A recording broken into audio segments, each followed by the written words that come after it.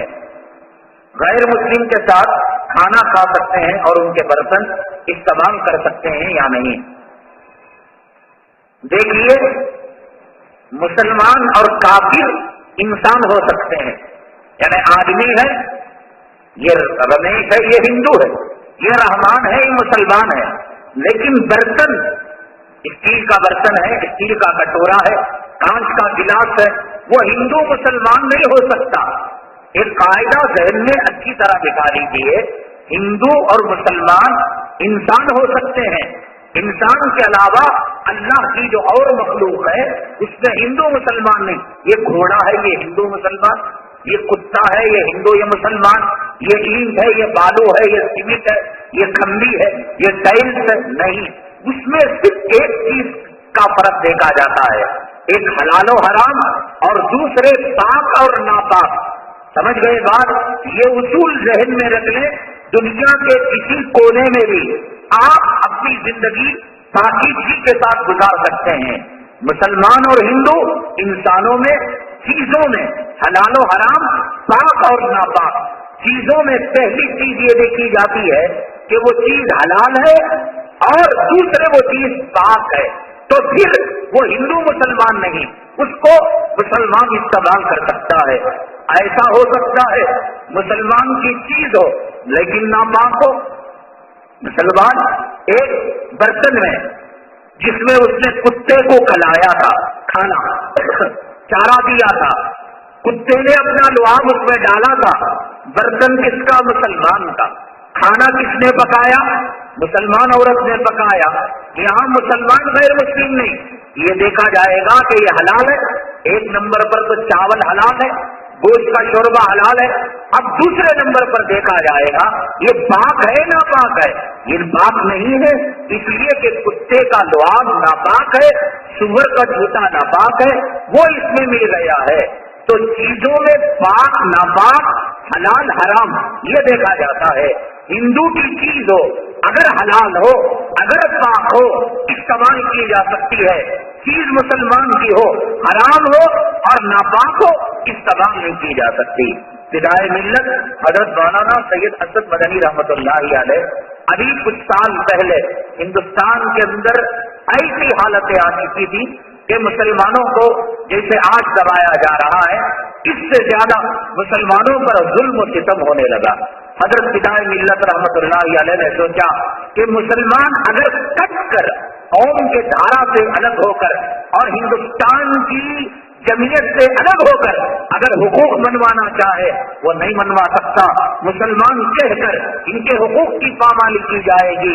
تو حضرت فدائے ملت رحمت اللہ علیہ نے وراثت ایمانی کا ثبوت دیتے ہوئے انہوں نے پوری اقلیتوں کو ایک پلیٹ فارم پر جمع کیا، ہریجنوں کو، چماروں کو، اور کھان پان کے نام پر ایک دسترخوان کے اندر ایک چمار کو بھی رکھا، ایک ہندو کو بھی رکھا، ایک ہریجن کو بھی رکھا، ایک کرسچن کو بھی رکھا۔ اگر ناپاک ہوتا تو حضرت فدائے ملت رحمت اللہ علیہ یہ کام کرتے تو دارالعلوم دیوبند خاموش نہیں بیٹھتا۔ تو آپ یاد رکھیں، چیزوں کے اندر پاک اور حلال، اور انسانوں کے اندر مسلمان اور کافر، اگر چیز ہندو کی ہو، پاک ہو، حلال ہو، استعمال کر سکتے ہیں، اور چیز مسلمان کی سود کا پیسہ، رشوت کا پیسہ، چوری کا پیسہ، ربن کا پیسہ، اس کو نہیں کھا سکتے، مسلمان ہونے کی وجہ سے وہ حلال نہیں ہو سکتا۔ اللہ کی قسم کھانے کے بعد اگر سامنے والا اعتماد نہ کرے، بھروسہ نہ کرے، تو کیا کوئی گناہ ہے؟ تو ظاہر سی بات ہے، جب اللہ کو گواہ بنا کر اسے بات کہی جا رہی ہے اور وہ نہیں مان رہا ہے تو یقیناً اللہ کے وجود پر وہ شک کر رہا ہے، اللہ تعالیٰ کے موجود ہونے میں وہ کمی بیشی کا احساس کر رہا ہے۔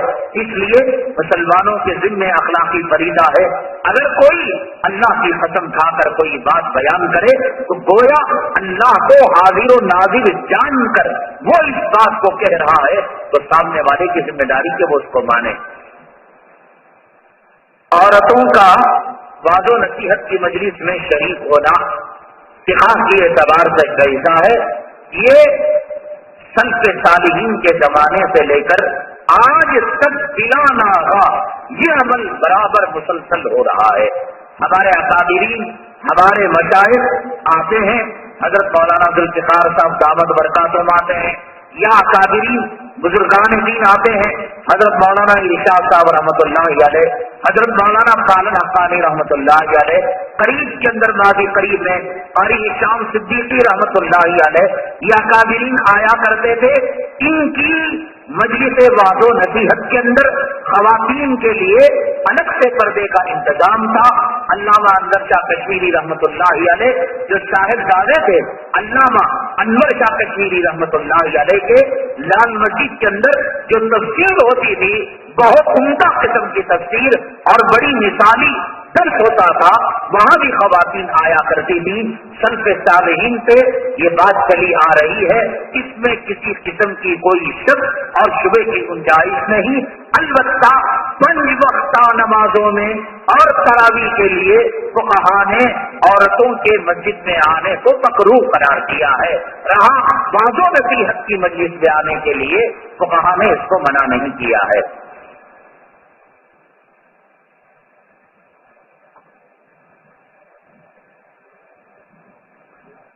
مسجد میں اکثر یہ دیکھا گیا ہے کہ پہلی اور دوسری صف میں تولیہ بچھا کر جگہ متعین کر لی جاتی ہے.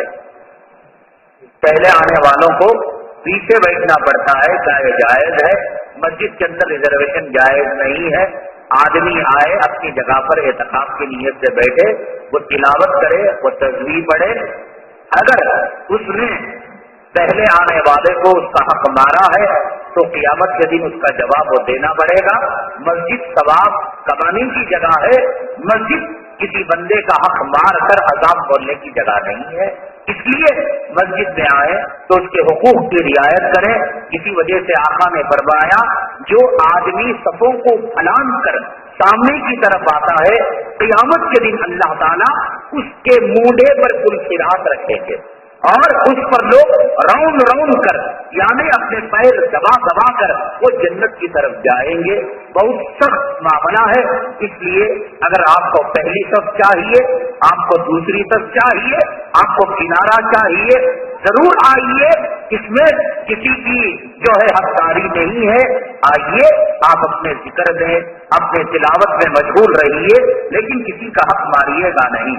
ماں اپنے بچوں کو جو دودھ پلاتی ہے کہتے ہیں کہ بچوں کو ماں کا دودھ مرنے سے پہلے وقت دینا چاہیے. یہ غلط بات مسلم معاشرے کے اندر آئی ہوئی ہے. ماں تیرا مقام اور تیرا درجہ اتنا اونچا ہے کہ کوئی بیٹا دودھ بخشنے کے نام پر 5,000 روپے دے دیا یا جوڑا پلا دیا, کافر کی ماں کا شاید حق ادا ہو جائے. مسلمان ماں تیرے قدموں کے نیچے اللہ نے جنت کو رکھا ہے. اگر کوئی بیٹا اپنی چمڑی کو تیرا جوتا بنا لے اور تیری خدمت کرتے کرتے اپنی زندگی کو ختم کر دے تو حدیث کہتی ہے کہ جب تو اس بچے کو جن رہی تھی, پیدا کر رہی تھی اور تو نے پیدا کرتے ہوئے ایک آنکھ کو چیخا تھا, تیرا بیٹا اس کا حق بھی ادا نہیں کر پائے گا. دودھ بخشنے کا حق یہ سب کافر اور مشرک سماج اور معاشرے کی دین ہے. مسلمان بچہ ماں کی خدمت کرتے دم تک اس کا حق ادا نہیں کر سکتا. ایک غیر مرد ایک غیر عورت کو سلام کرے, اس سلام کا جواب دینا جائز ہے یا نہیں؟ عورت کو اختیار ہے. اگر فتنے کا اندیشہ ہے جواب نہ دے.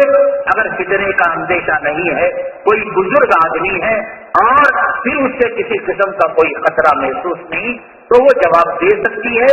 جیسے کہ کھانا کھانے والا آدمی کھانا کھا رہا ہے یا تلاوت کرنے والا تلاوت کر رہا ہے, دوسرا آدمی آ کر سلام کرے تو کھانے والے کو اختیار ہے, تلاوت والے کو اختیار ہے کہ وہ سلام کا جواب دے بھی سکتا ہے, سلام کا جواب دے بھی نہیں سکتا.